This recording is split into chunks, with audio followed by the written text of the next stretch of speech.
இது மக்களின் குரல். இன்னைக்கு முதலமைச்சர் ஜோசப் விஜய் அவர்கள் அம்மா உணவகங்களை மறுசீரமைப்பு பண்ணுறதுக்கும் அங்கே சுவையான உணவுகள் போடுறதுக்கும் அரசாணை வெளியிட்டிருக்கிறாரு.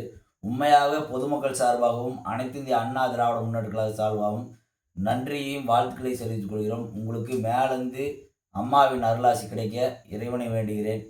620 அம்மா உணவகங்கள் இருக்குது.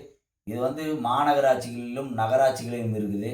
இந்த உணவகங்களாம் மறுசீரமைப்பு பண்ணி மிகப்பெரிய ஒரு கொரோனா பேரிடர் காரணங்களையும் ஒரு சில தினங்களுக்கு முன்னாடி ஊட்டியில் ஒரு போராட்டம் நடந்துச்சு. அந்த போராட்டத்தை கடையடைப்புகள்லாம் நடந்துச்சு. அங்கே சுற்றுலா பயணிகள் கூட இந்த உணவு சாப்பிட்டாங்க. நிறைய யூடியூபர்ஸ், நிறைய வேலை தேடி போகிறவங்களுக்கெல்லாம் இந்த உணவகங்கள் ஒரு வரப்பிரசாதமாக இருந்துச்சு.